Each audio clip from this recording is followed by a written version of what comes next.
देखिए,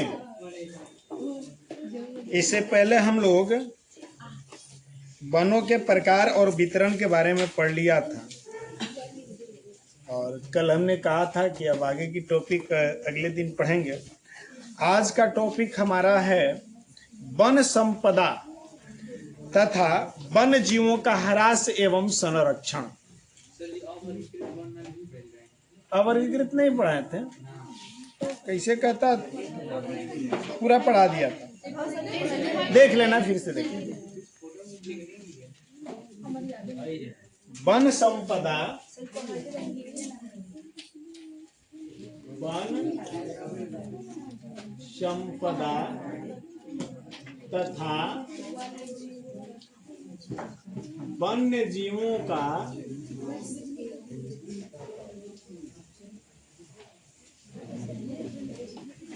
ह्रास एवं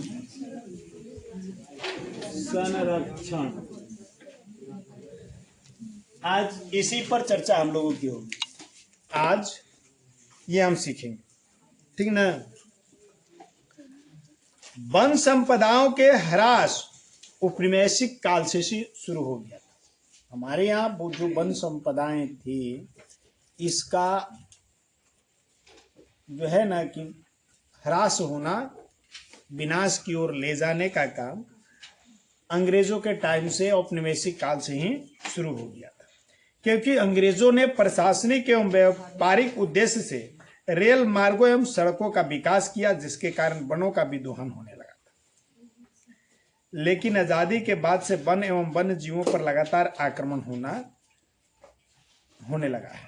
देखो, कहने का मतलब ये हुआ, जब अंग्रेजों ने भारत में अपना साम्राज्य स्थापित किया तो वो भी प्रारंभ से ही वनों के विनाश की ओर अग्रसित रहे, वनों का विकास करते रहे। रेल मार्ग का बिछना या अन्य प्रकार के परिवहन साधनों का विकास, सड़कों का विकास, इन सभी कारणों से वनों का तेजी से विनाश होने लगा। वृक्षों की बहुत अधिक कटाई होने लगी। और उसके बाद जब हमारा देश स्वतंत्र हुआ तो ऐसी बात नहीं है कि स्वतंत्रता के बाद हमने इस पर पहल किया और इसको रोकने का प्रयास किया, बल्कि हम भी बहुत तेजी के साथ इसी कार्य में लग गए। दरअसल विकास के नाम पर वनों का विनाश होना शुरू हो गया। विकास के नाम पर वनों का विनाश शुरू हुआ था। आज भी विकास के नाम पर ही विनाश होता है।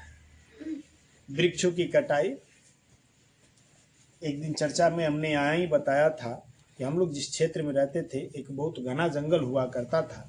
आज विकास के दौर में खेतों का विकास किया गया, सड़कों का विकास किया गया, खेती करने के लिए भूमि पैदा की गई, सड़कें नहरें बिछाई गई और गांवों को बसाया गया। ये विकास की क्रियाएं तो हुई, लेकिन वनों का विनाश ही तो हुआ। तो विकास की क्रिया में वनों का विनाश खूब हुआ है। 20वीं सदी के मध्य तक 24% क्षेत्र पर वन विस्तार था, जो 21वीं सदी के आरंभ में ही संकुचित होकर के 19% क्षेत्र में रह गया। अगर भारत के वनों की आंकड़ा को देखा जाए तो भारत में 20वीं सदी के मध्य तक 24% वन था। आज 21वीं सदी के प्रारंभ में हम क्या देख रहे हैं कि हमारे यहाँ वन का विस्तार मात्र 19% पर पहुंच गया है। यानी 20वीं सदी के मध्य से लेकर के और 19वीं सदी के जो प्रारंभ की बात करें, अप्रोच 70 सालों में हमने 5% वनों का विनाश कर दिया। इस टॉपिक को लिख सकते हैं हम लोग कि 20वीं सदी के मध्य तक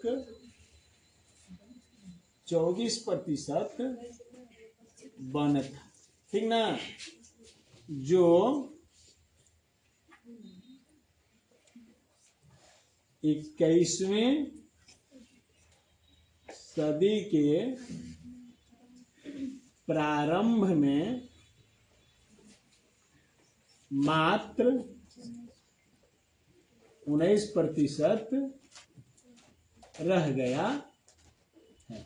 यानी इस दौरान जो वनों का विनाश हुआ है, टोटल वन क्षेत्रफल का 5% वनों का विनाश हो गया है इस दौरान। इसका मुख्य कारण क्या है? तो मानवीय हस्तक्षेप, पालतू पशुओं के द्वारा अनियंत्रित चारण एवं विविध तरीकों से वन संपदा का दोहन करना। इसका मूल कारण कि वन का इतना तीव्र गति से विनाश कैसे हो रहा है, तो पहला कारण है मानवीय हस्तक्षेप। मानव जंगलों में हस्तक्षेप करना शुरू कर दिया, रख रखाव काट छाट और अन्य तरह के क्रियाकलाप मानव का होने लगा। पेड़ों की कटाई, सड़कें बनाना, तो ये करना वो करना, जलाशयों का निर्माण करना, यानी जो भी कार्य किया जा रहा हो, मानव जब प्रकृति के में हस्तक्षेप करना शुरू किया, एक पहला कारण। दूसरा कारण पशुओं के द्वारा अनियंत्रित चारण के कारण। कल पशुओं के चारण से क्या नुकसान हो सकता है मैंने बताया था। एक तो डायरेक्टली जो पशु नए कोपल जो निकल रहे हैं, नए नए वृक्ष जो निकल रहे हैं, उनको खा सकता है, और दूसरा वृक्ष जो निकलने की, अंकुर निकलने की कोशिश कर रहा है और पशुओं के खुरों से बर्बाद हो जाता है। तो पशुओं के अनियंत्रित चारण एक कारण रहा, और इसके अलावा विविध तरह के अन्य तरीके हो सकते हैं, जैसे सड़क बनाने के लिए वृक्षों को काटना, भवन बनाने के लिए वृक्षों को काटना। हमें ज़रूरत पड़ती है फर्नीचरों की, तो वनों की काट करके लकड़ियों को उपलब्ध कराना, कागज़ बनाने के लिए वृक्षों को काटना, तरह तरह के क्रियाकलापों के लिए वनों का विनाश किया जा रहा है। तो ये सारे कारण हैं जिसके कारण से वनों का इस तीव्र गति से विनाश हुआ है। भारतीय वन सर्वेक्षण की अद्यतन रिपोर्ट के अनुसार भारत में वनों की उत्पादकता 0.5 घन मीटर प्रति वर्ष है। अब देखो, भारतीय वन सर्वेक्षण विभाग जो है, भारतीय वन सर्वेक्षण विभाग के जो ताज़ा रिपोर्ट आया है, अद्यतन रिपोर्ट का मतलब ताज़ा रिपोर्ट, जो ताज़ा रिपोर्ट आया है उससे पता चलता है कि हमारे यहाँ प्रति वर्ष कितना वन का विकास हो रहा है, तो 0.5 घन मीटर। ठीक ना, हम कह सकते हैं भारतीय वन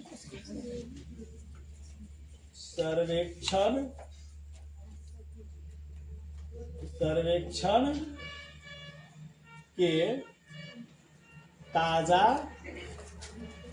रिपोर्ट के अनुसार भारत में वनों की उत्पादकता 0.5 घन मीटर प्रति वर्ष का मतलब समझे। भारत में एक वर्ष में कितना घन मीटर वन का विकास होता है? 0.5 घन मीटर वन का विकास प्रतिवर्ष भारत में हो रहा है, जबकि विस्तार की दृष्टि से यह 2.1 घन मीटर है। उत्पादकता इसकी 0.5 मीटर हो गई। अगर विस्तार देखा जाए कि वन बढ़ कैसे रहा है, फैल कैसे रहा है, तो यह हो गया 2.1 घन। उत्पादकता हो गया, ये विस्तार 2.1 घन मीटर प्रति वर्ष। ठीक है ना।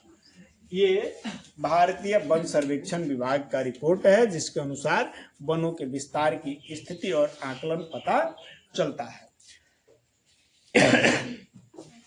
भारत में वनों के ह्रास का एक बड़ा कारण कृषिगत भूमि का फैलाव है। देखो, भारत को हम लोग शुरू से कृषि प्रधान देश कहे हैं, और भारत के मुख्य जीविकोपार्जन या अंग्रेजों के लिए मुख्य लगान का स्रोत कृषि ही थी। इसीलिए कृषि उत्पाद को बढ़ाने का प्रयास अंग्रेजों द्वारा भी किया गया, और स्वतंत्रता के बाद भारत सरकार के द्वारा भी किया गया। तो वनों के विनाश का एक मुख्य कारण कृषिगत भूमि का विकास करना है।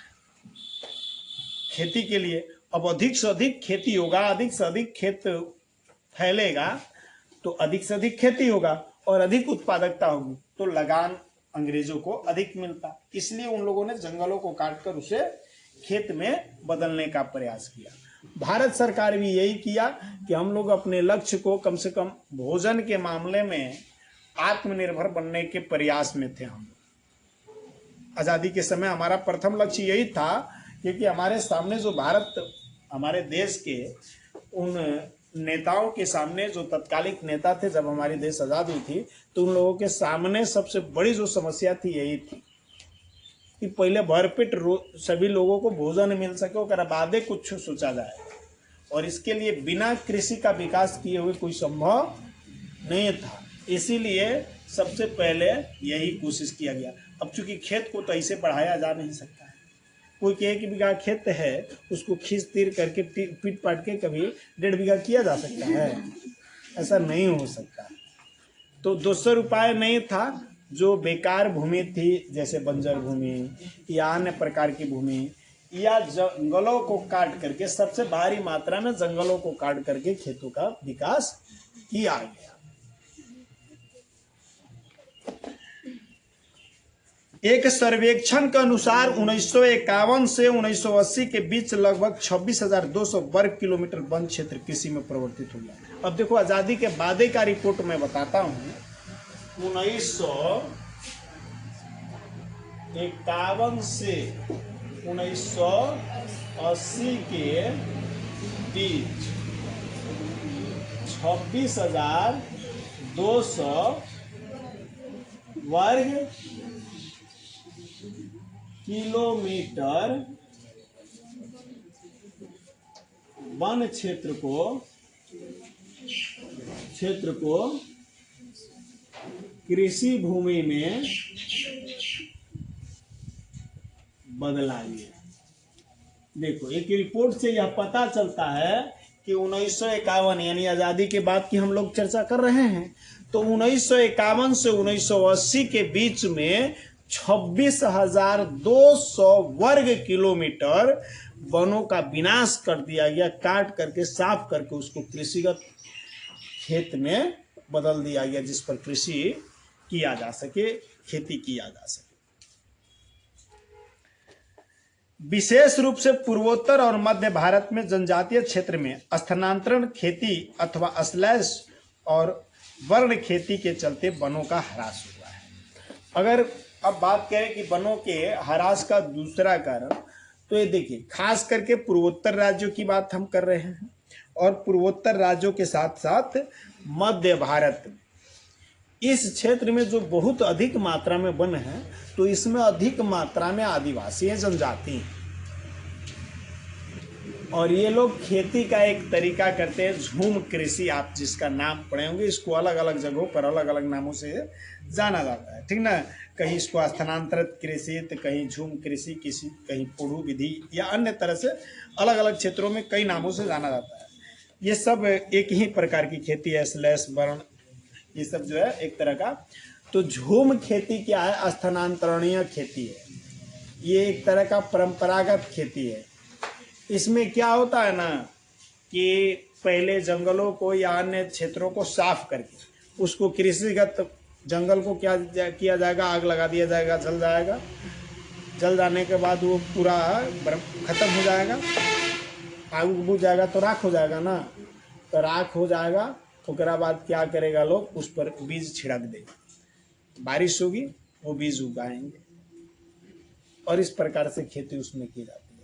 2 साल, 3 साल, 4 साल, 5 साल, 2 साल तक अच्छी उपज होगी, तो साल तक उस पर खेती किया जाएगा। उसमें उर्वरकों का प्रयोग, कीटनाशी पिड़कनाशी का प्रयोग नहीं किया जाता है। इस तरह से खेती किया जाएगा, और जब उसकी उर्वरा शक्ति समाप्त हो जाएगा, तब जनजातीय लोग, आदिवासी लोग क्या करेंगे, उस क्षेत्र को छोड़ करके अब दूसरे क्षेत्र में चले जाएंगे। अब वहाँ खेतों का विकास करेंगे, वनों का काट करके, साफ करके, जला करके, और फिर नए खेत का निर्माण कर लेंगे, वहाँ अब खेती करने लगेंगे। यही प्रक्रिया निरंतर चलती रहेगी। फिर इधर कुछ रेस्ट मिल जाएगा, जमीन फिर उपजाऊ हो जाएगी। तो इसमें क्या हो रहा है कि लगातार वनों का विनाश हो रहा है। तो ये झूम खेती, स्थानांतरणीय खेती के कारण भी वनों का विनाश हुआ है। बड़ी विकास परियोजनाओं से भी वनों को बहुत नुकसान पहुंचा है। तो इस प्रकार हम कह सकते हैं कि वनों के विनाश का कारण, अगर हम इसको टॉपिक बना करके देखें तो सबसे पहला विनाश का कारण हमने आप लोगों को क्या बताया? कृषिगत भूमि का फैलाव। पहला कारण हम लोग यही ना पढ़े, कृषिगत भूमि का फैलाव। दूसरा कारण क्या पढ़े हम लोग? झूम या स्थानांतरणीय कृषि, यही ना। और अब तीसरा कारण क्या पढ़ने जा रहे हैं हम लोग? एक तीसरा कारण है कि बड़ी विकास योजनाओं से भी वनों को नुकसान होता है। बड़ी विकास योजनाएं, बड़ी विकास योजनाएं, बड़ी विकास योजनाएं, बड़ी विकास योजनाओं से भी वनों को काफी नुकसान होता है।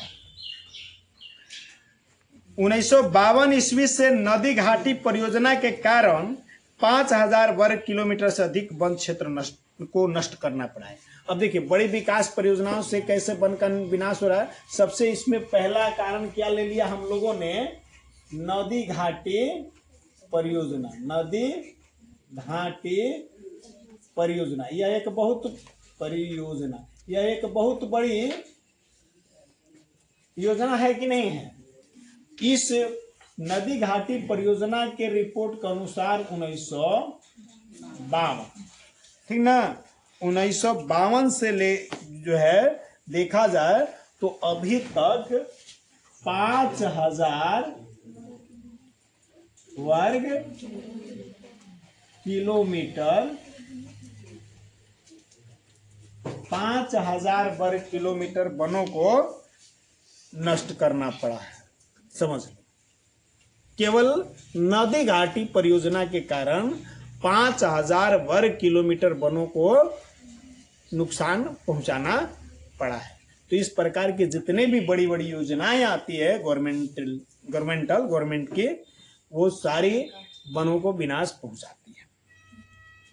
इस प्रकार अभी भी कई योजनाएं ऐसी चल रही है जिसमें वनों के विनाश का क्रम अभी जारी है। तेजी से खनन कार्य के कारण भी वनों का क्षरण होता है। अब देखो, इसमें विकास परियोजना में दूसरा काम तेजी से खनन कार्य। अब तेजी से जो खनन कार्य है, इस खनन कार्य से भी वनों का विनाश होता है। अब आप लोग सोचो, खनन कार्य से वन का विनाश कैसे होगा? बोलिए क्या? हाँ, जैसे केवल कोयले का ही खनन नहीं होता है, जितने भी खनिज संसाधन हैं उसको जमीन के अंदर से कोड़कर निकाल लिया जाता है। तो जमीन का ऊपरी लेयर धंस जाता है, तो उस पर जो चीजें थी वो नष्ट न हो जाएगी। तो अगर जंगल था तो जंगल नष्ट हो जाएगा।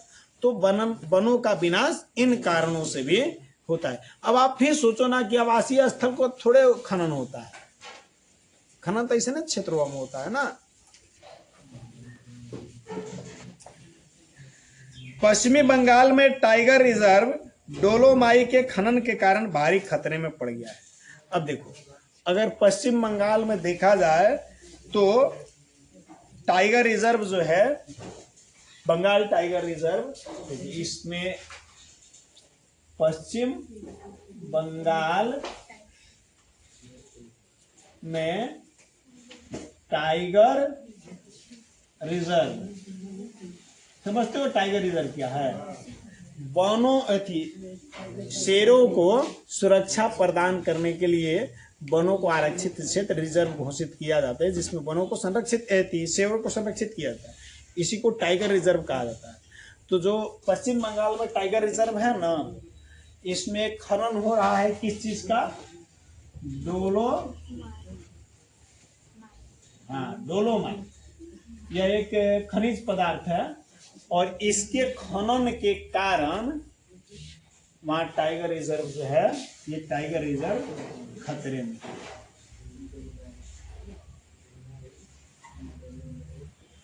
इसके खनन के कारण, डोलोमाइट के खनन के कारण बंगाल का जो टाइगर रिजर्व है वह खतरे के घंटी उस पर मंडरा रही है, कब नष्ट हो जाएगा।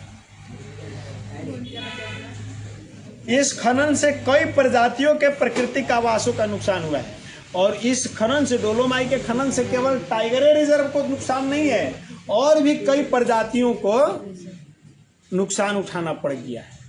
कई प्रजातियों का विनाश हो चुका है, नुकसान हो चुका है। वनों एवं वन जीवों के विनाश में पशु चरण और ईंधन के लिए लकड़ियों के उपयोग की भी भूमिका रही है। अब इसके अलावे देखा जाए वनों के विनाश के कारण, तो ये है पशु चारण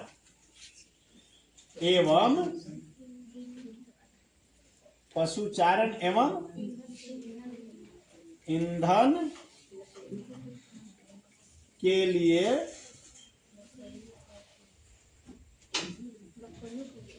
लकड़ियों का उपयोग, यह भी एक कारण है वनों के विनाश का। इसके अलावा रेल मार्ग, सड़क मार्ग निर्माण, औद्योगिक विकास एवं नगरीकरण ने भी वन विस्तार को बड़े पैमाने पर तहस नहस किया है। इसके अलावा अन्य कारण भी हैं।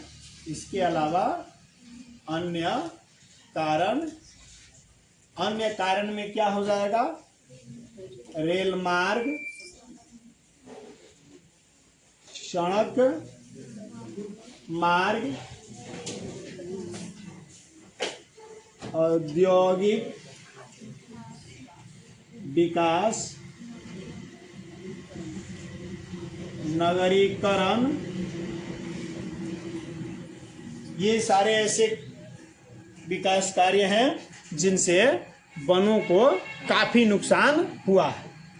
तो ये कुल ऐसे कारण हैं जिसके कारण वनों का विनाश हुआ है और आज हम लोगों के सामने इतनी बड़ी समस्या खड़ी हुई है। और इसका हम देख रहे हैं कि विगत 70 वर्षों में भारत किस कदर से वनों का विनाश किया है कि टोटल वन विस्तार का 5% ह्रास हो चुका है। 24% से हम 19% पर आ गए हैं। कुछ पर्यावरण विशेषज्ञों के अनुसार भारत के कई क्षेत्रों में संवर्धन यानी वृक्षारोपण अथवा वाणिज्य की दृष्टि से एकल वृक्षारोपण करने से पेड़ों की दूसरी प्रजातियां खत्म हो गई है। अब देखो ये बात भी सही है। कुछ वन विशेषज्ञ लोग अपना रिपोर्ट दिए हैं कि भारत में क्या हुआ है कि भारत में कई ऐसे क्षेत्र हैं जहां संवर्धन कार्य किए गए, यानी कि वृक्षारोपण कार्य। अब देखो आप सोचोगे कि सर वृक्षारोपण से तो आओ पेड़ पौधा बढ़वे न करेगा, तो वृक्षारोपण में हुआ क्या है, एकल वृक्षों का अपना पर्यावरण वाणिज्यिक दृष्टिकोण से लोग एकल वृक्षारोपण करने लगे। नहीं समझ में आता एकल वृक्षारोपण क्या है। मैंने बेचने के लिए जौना से हमारा ज्यादा लाभ हो कि वही पेड़वा के आदमी ने ज्यादा रोपेगा। जैसे हम लोगों के क्षेत्र में ज्यादा सागवन और शीशम के पेड़ लगाए जाते हैं, सागवन और शीशम के। तो एकल वृक्षारोपण से अन्य प्रजातियों को नुकसान हो। अब बताओ महुआ किसी को लगाते देखे हो? अब दूर दूर तक नजर दौड़ाने पर महुआ का पेड़ नहीं दिखता है। एक आध गो पुराना बच्चल है तो बच्चल है ना, तो वो अब अपना लास्ट पोजीशन में है, एगो पैर उसका कब्र में पहुंच चुका है, एक ही पैर जमीन पर अटकल है। सही बात है कि नहीं है? कहो। अभी देखो यहाँ हम लोग जहाँ पर पढ़ रहे हैं, यहाँ से 100 मीटर की दूरी पर जहाँ धर्मकांटा बना हुआ है, यहाँ 4 या 5 महुआ के पेड़। अभी हमारा ध्यान नहीं है कि नहीं है। अब एको नहीं है, एगो बचल है, एगो बच गई। हाँ आप समझ लो।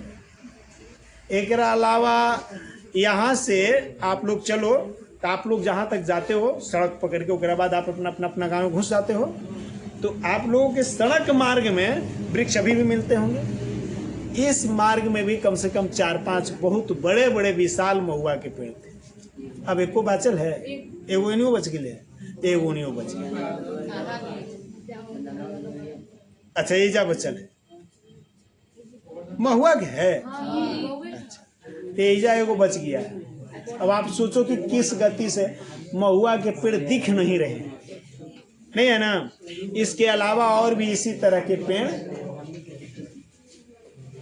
पेड़ कोई लगा रहा है तो क्या लगाएगा, देखिएगा अपना फायदा के लिए लगा रहा है। आम लगा रहा है, अमरूद लगा रहा है, सागौन लगा रहा है, जामुन भी कोई लगा देता है और शीशम लगा रहा है।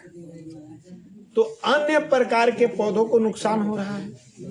तो इसी को कह रहा है, ए बाबू, इसी को कह रहा है कि एकल वृक्षारोपण एक ही प्रकार के अपना माने वाणिज्यिक दृष्टिकोण से या अन्य किसी भी उद्देश्य को ध्यान में रख करके एक ही प्रकार के वृक्षों के लगाने से कई प्रजाति के वृक्षों के नष्ट होने का खतरा दिखने लगा है। उदाहरण के तौर पर सागवन के एकल रोपण से दक्षिण भारत में अन्य प्राकृतिक वन बर्बाद हो गए और हिमालय में चीड़ पाइन के रोपण से हिमालय ओक और रोडोडेंड्रोन वनों का नुकसान हुआ है। याद रखेंगे।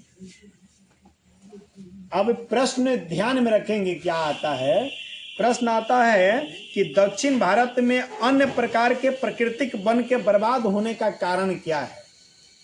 दक्षिण भारत में अन्य प्रकार के प्राकृतिक वनों के बर्बादी का कारण तो सागवन के एकल वृक्षारोपण, ठीक ना। सागवन के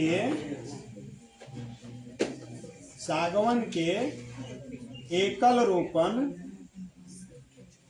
रोपण से दक्षिण भारत में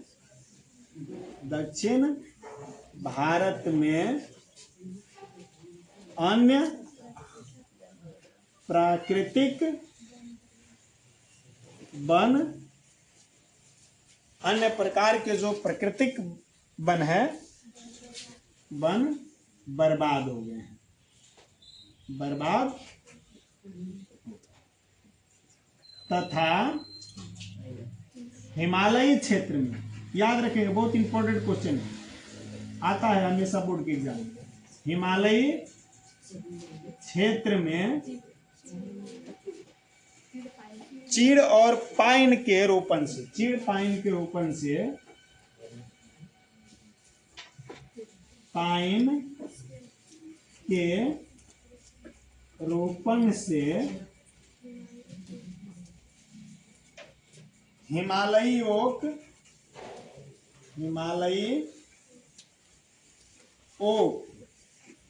एवं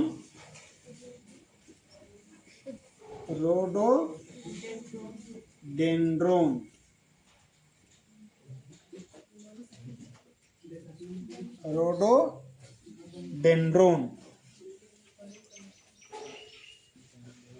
वनों को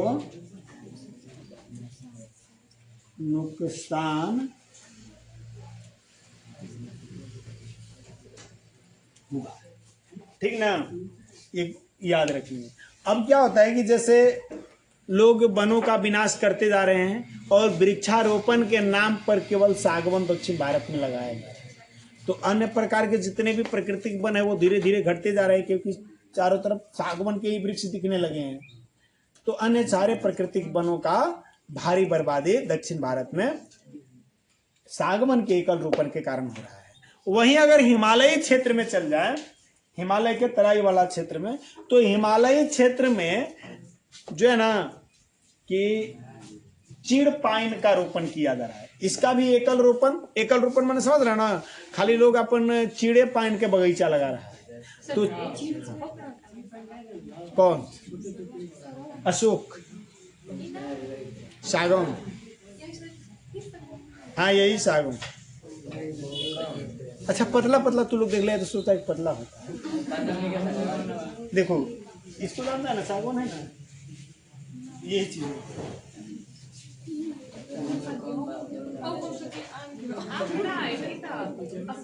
हाँ चलो ठीक है, तब समझते हैं। चीड़ पाइन केवल लोग लगा रहा है, तो वो क्षेत्र में पाए जाने वाला एक विशेष प्रकार का हिमालयी ओक पौधा है और एक रोडोडेंड्रोन पौधा है। ये अब धीरे धीरे नष्ट होते जा रहे हैं। जैसे अभी हम महुआ का उदाहरण अभी अपने क्षेत्र में हमने दिया कि धीरे धीरे हम लोगों के क्षेत्र से महुआ विलुप्त होता जा रहा है। 10 साल के बाद दिखेगा नहीं, क्या कोई लगा थोड़े रहा है, बचल है सो बचल है। अब वो अब बचल है बस नामे मात्र के। महुआ के वृक्ष एकदम पुराना और जर्जर अवस्था में सब बचल है, कटता जा रहा है। रोडवा के किनारे सरकारी है तो बचियो गई है। तो अबरी बे रोड का विकास हुआ आ कटा ना, तो फिर महुआ ढूंढिएगा। पूजा उजा में जरूरत पड़ता है कभी महुआ का पत्ता का। हाँ नहीं महुआ के, तो उस समय फिर अब ढूंढना पड़ेगा। ओकरा जगह पर कुछ वैकल्पिक रूप में प्लास्टिक का यूज होना शुरू हो जाएगा। नहीं प्लास्टिक अब महुआ का, प्लास्टिक के जो दोना आता है ना, नहीं देख ले दुकान पर जाके समोसा खाते हो, खुशी में खाते हो।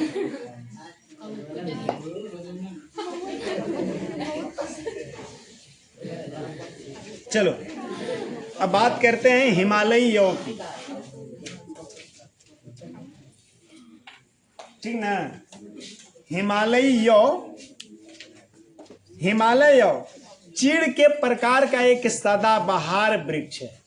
हिमालयी जो यौ होता है यह चीड़ के प्रकार का एक सदाबहार वृक्ष है। सदाबहार वृक्ष वैसे वृक्षों को कहा जाता है जो अपने सारे पत्ते एक साथ नहीं गिराते हैं, ठीक ना। हाँ सारे पत्ते एक साथ नहीं गिराते हैं।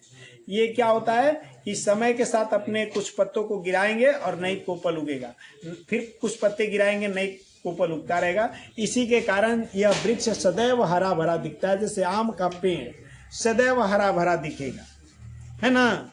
लेकिन कुछ ऐसे वृक्ष होते हैं जो एक समय पर अपने सारे पत्ते गिरा देते हैं और फिर उस पर नए पत्ते उगते हैं। जैसे नीम, महुआ, शीशम, सागवन, ये सब पतझड़ कहलाते हैं, ठीक ना।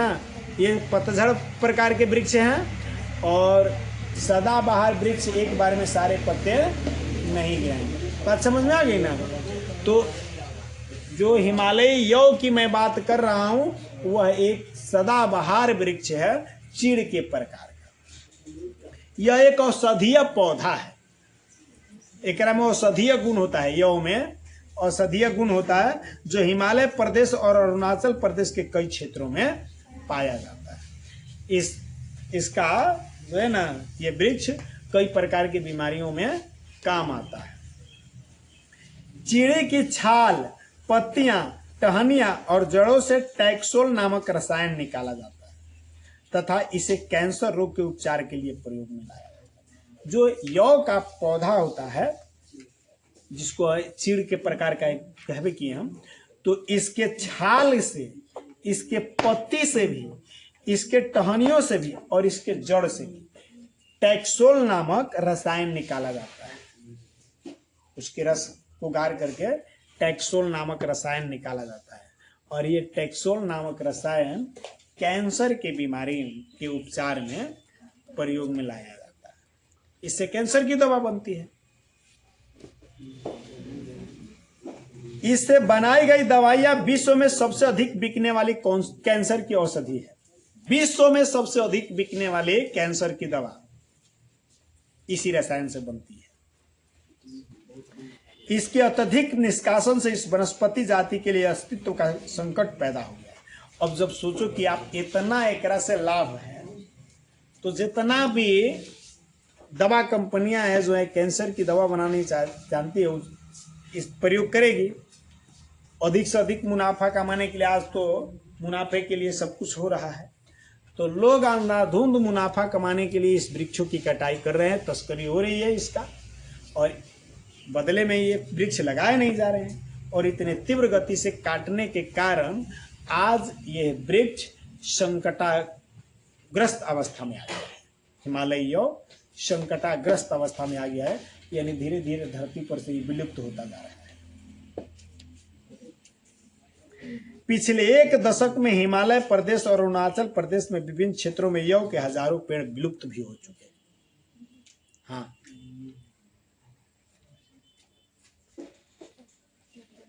याद रखेंगे, कुछ मिसलेनियस क्वेश्चन है जिसको याद रखेंगे, हमेशा एग्जाम में देखने को मिलता है, आपके बोर्ड के एग्जाम में भी देखने को मिलेगा, ठीक ना।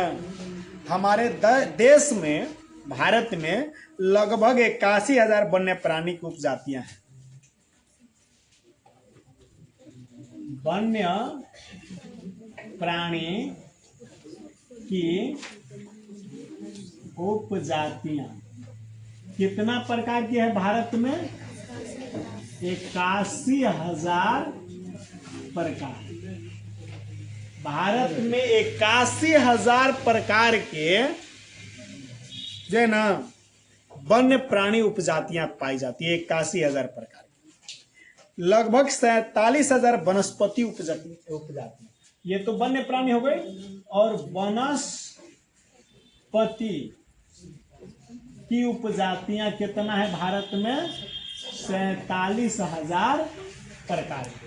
भारत में 47,000 प्रकार के वनस्पति की उपजातियां पाई जाती है। यही क्वेश्चन TRE 2 में आया था,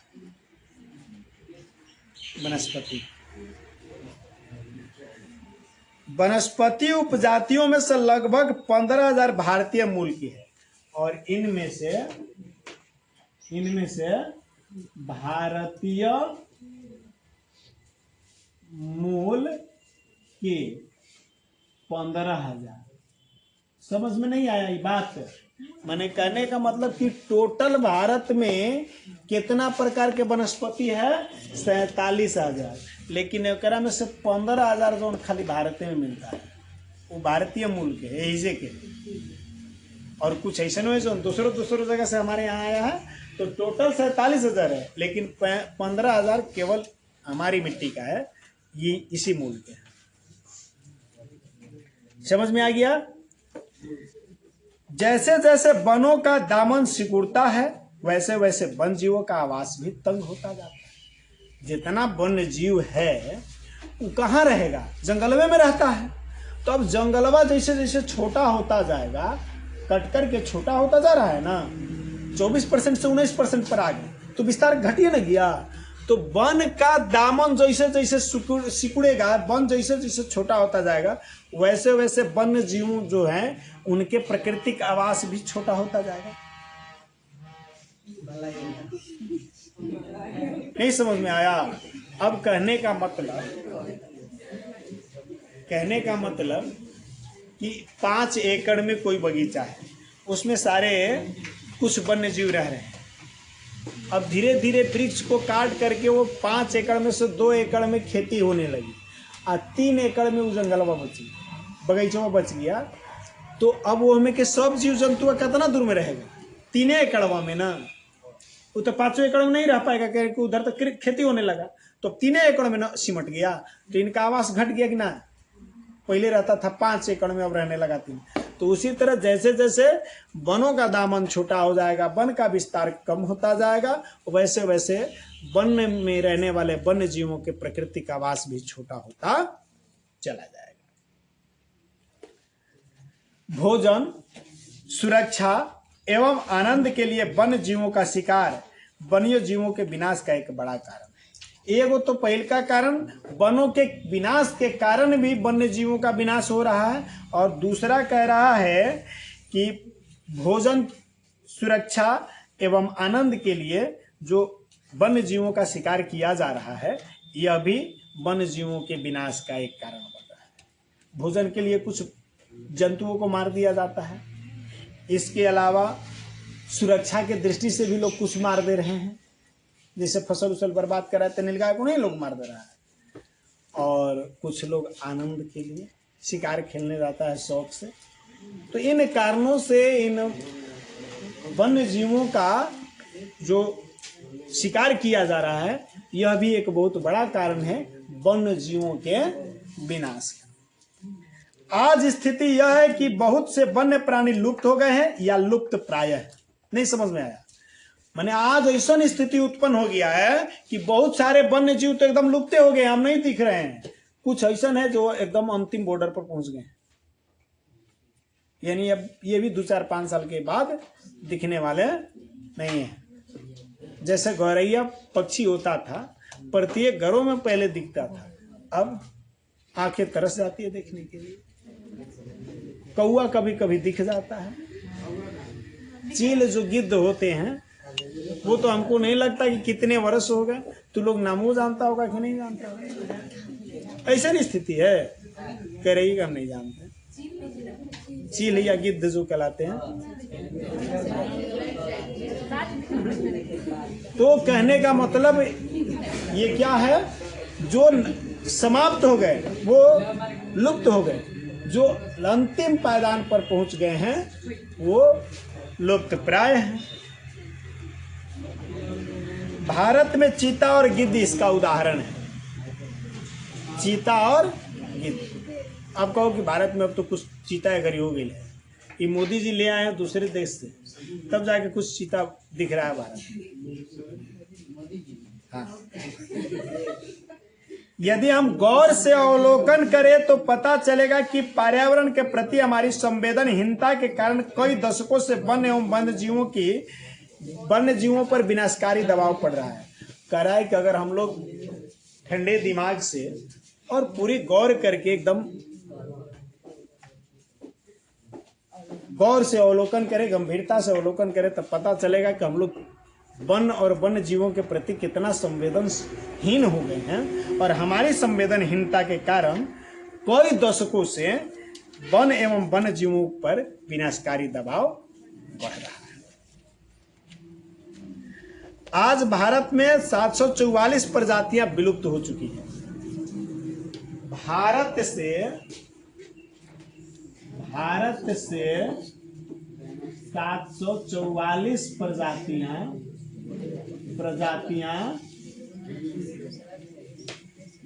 विलुप्त हो चुकी हैं। ठीक ना? भारत से 744 प्रजातियां हैं वन्य जीवों की जो विलुप्त हो चुकी है, और 22,531 प्रजातियां विलुप्त होने के कगार पर पहुंच गई है। 22,531 तथा 22,531 प्रजातियां विलुप्त होने के कगार पर पहुंच चुकी है। यानी ये भी अंतिम बॉर्डर पर है एकदम। नहीं ध्यान दिया गया तो 2-4-5 साल के बाद ये भी समाप्त हो जाएंगे। इसके लिए एक सारणी बना दिया गया, जिसका हम आप लोगों को लास्ट में फोटो डाल देंगे। अभी इतना लंबा सारणी लिखने की आदत।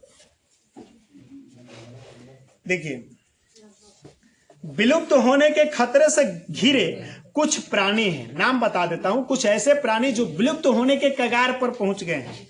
कृष्णा स्टार, ब्लैक बक, चीतल, भेड़िया, अनूप मृग, नीलगाय, भारतीय कुरंग, बारहसिंघा, चीता, गेंडा, गिर सिंह,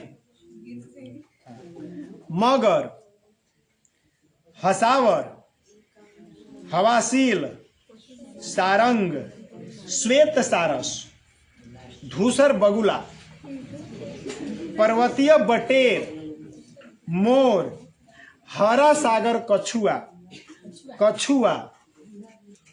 ड्यूगाग, लाल पांडा, ये सब ऐसे जीव हैं जो विलुप्तता के बॉर्डर पर पहुंच चुके हैं। ये अगर हमारी रवैया इसी प्रकार की रही, इसी तरह हम संवेदनहीन रहे, और देखो केवल सरकार पर नहीं कि गवर्नमेंट इस पर ध्यान दे, आम जनता को इस पर, स्थानीय लोगों को विशेष ध्यान देना होगा।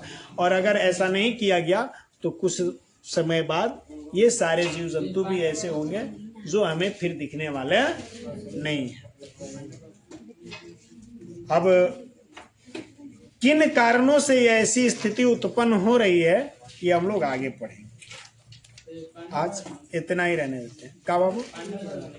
हाँ जी।